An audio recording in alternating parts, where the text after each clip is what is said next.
YouTube, what's up, what's up, what's up? It's your boy Rebuke, man, live in the flesh on this beautiful Wednesday, huh?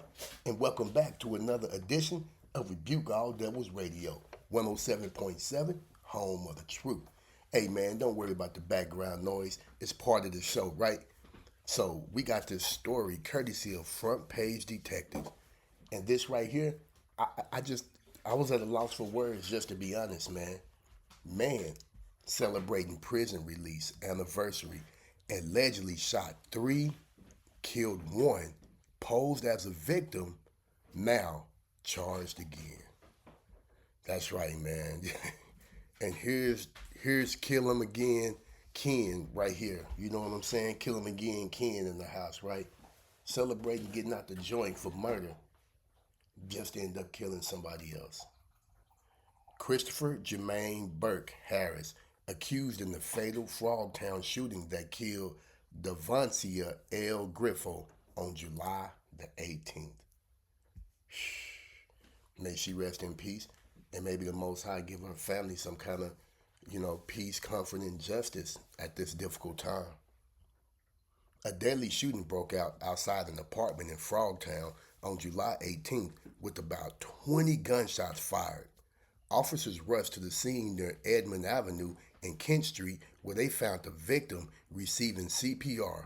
The man, Devancia L. Griffo, was later pronounced dead in an ambulance.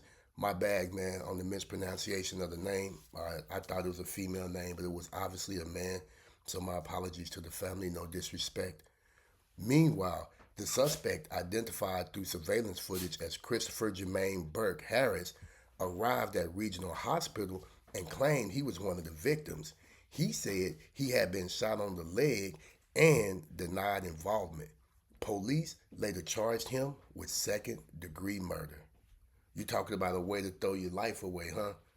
Christopher Jermaine Burke-Harris was arrested for murder while he was out celebrating being out of prison for 2 years for guess what? Murder. I dropped the article in comments. A background check revealed that Burke-Harris had previously been convicted of murder. He had been released from a Minnesota prison earlier the same day after serving nearly 14 years for a 2010 second degree murder. Wait. Let me read this again. This is my first time reading the story, fam. A background check revealed that Burke-Harris had previously been convicted of murder. He had been released from a Minnesota prison earlier the same day after serving nearly 14 years for a 2010 second degree murder. He wasn't even out for 24 hours, fam, before somehow his big bright idea was to get a gun in his hand and kill somebody else. Man, man, YouTube, somebody help me understand this. I thought the whole point was to stay out the joint, man. You know what I'm saying? Where I came from, it wasn't about getting knocked and getting caught. It was about avoiding that. But I know a lot of real dudes that did get caught up and they went down there and they handled their business. They kept their mouth shut and they went in as men and they came out as men. So, salute to all those real men that handled their business and done what they done. You know what I mean? And this dude right here, he had a chance at freedom. He had a second chance. And what is the likelihood that they go let him out again after this? You can't even make it up. Burke-Harris carried out the shooting exactly 2 years to the day of his prison release. According to report, According to reports, he was celebrating the anniversary of his release from prison before reportedly changing his clothes and opening fire on a group of people. Suspect denies shooting as surveillance footage contradicts statement. According to Burke-Harris, he only heard gunfire and did not see the shooter.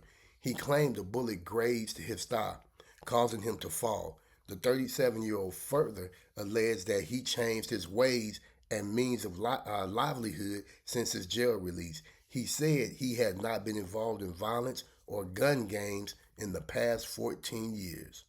However, surveillance footage contradicted his account. Video showed a man matching Burke-Harris' description wearing a red hat and white shirt before changing into a cream-colored sweatshirt.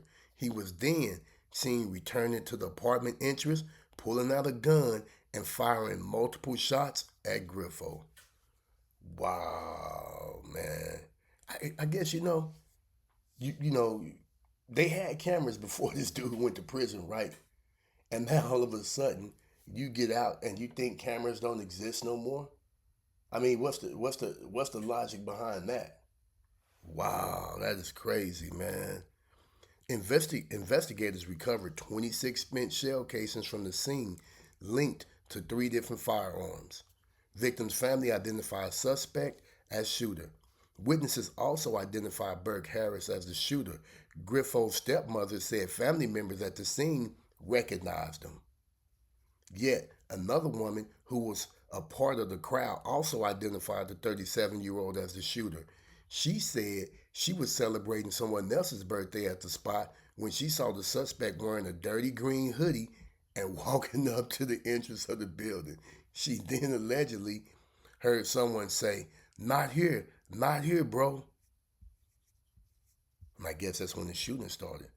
The woman further narrated that she was alarmed to see that man pull out a black gun from his pocket. She heard a total of 4 shots being fired before one eventually struck her on the leg. On July 20th, Burke-Harris was finally charged with second-degree intentional murder. Yeah, Burke. Yeah, Burke, you done it this time. You definitely done it this time. I don't know what this is, man. I don't know what just happened right here. You know what I'm saying? This popped up out the story, so I guess we'll end it right here. But yeah, man, you talking about poor decision making. You know what I mean? You talking about poor decision making, and and you'll never have another chance. At freedom 9 times out of 10. They gonna lock you up for good now. You probably at 37, you're probably gonna spend the rest of your life incarcerated, man. You know, I'm telling you, just it only, just neck bone head, man. You know what I mean? And that's the thing, fam. If anybody ever get a second chance, take advantage of it, man. None of us can change the past, but we can always change the future, right? And the future is to be a productive citizen of society. That's what the future is. But you too, what do y'all think about this clown right here on the screen, man? Drop them comments down below, and I'll catch y'all in the next episode. Peace.